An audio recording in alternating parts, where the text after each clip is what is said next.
বুধবার মধ্যরাতে উত্তাল ঢাকা বিশ্ববিদ্যালয়। শেরপুরে জামাত নেতাকে কুপিয়ে হত্যার বিচার ও নির্বাচনী গণসংযোগে নারী কর্মীদের উপর হামলার প্রতিবাদে বিশ্ববিদ্যালয়ের ভিসি চত্বর থেকে মিছিল করেন ডাকসু নেতারা।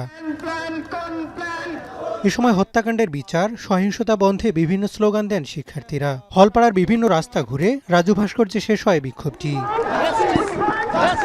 এ সময় ডাকসু নেতারা অভিযোগ করেন, নির্বাচন বানচাল করতেই এমন হত্যাকাণ্ডের আশ্রয় নিচ্ছে বিএনপি। এই বায়াসনেস দেখিয়ে যদি আবার নতুন করে আমার সোনার বাংলাকে সন্ত্রাসের স্বর্গরাজ্যে পরিণত স্বপ্ন দেখে থাকো, সেই দাঁত ভাঙা জবাব দিতে রেডি আছি আমরা। সারা দেশে আমাদের পরদেশের নারীদের উপরে যেভাবে বিএনপির হাইলারা ঝাঁপিয়ে পড়েছে, এটার জবাব বাংলাদেশের জনগণ দিবে ইনশাআল্লাহ। আজকে নারীদেরকে আপনারা ভয় পান, নারীদের কালো হিজাব থেকে আপনারা ভয় পান, আসলে আপনারা তো বাংলার জনগণকেই ভয় পান। এমন হত্যাকাণ্ড ঘটিয়ে নতুন করে ফ্যাসিবাদ কায়েমের চেষ্টা হচ্ছে বলে অভিযোগ করেন DUCSU GS S M Farhad. আর ভিপি সাদিক কায়েম অভিযোগ করেন, 12 ফেব্রুয়ারি নির্বাচনে পরাজয়ের ভয়েই হত্যার পথ বেছে নিয়েছে বিএনপি।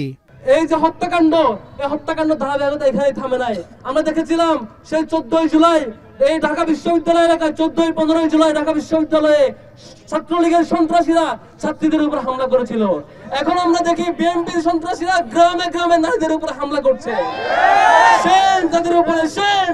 এই বিএনপি 12 ফেব্রুয়ারি পর্যন্ত যাওয়ার আগে তারা আগেই পরাজয় মেনে নিয়েছে। আমরা চাই আপনারা আগে থেকে পরাজয় বরণ করার দরকার নেই। আপনার দলকে আপনি সংস্কার করেন, জুলাই বিপ্লবের যে আকাঙ্ক্ষা, শহীদদের যে আকাঙ্ক্ষা সেটাকে ধারণ করেন।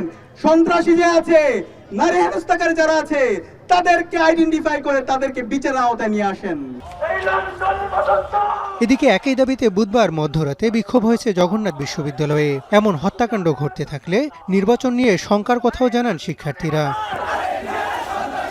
হাসান আল মাহমুদ, এখন, ঢাকা। সানবিট সব দিবে সামাল। সানবিট ম্যাজিক প্রেস ডিশওয়াশিং এর মাথা ঘোরানো সলিউশন।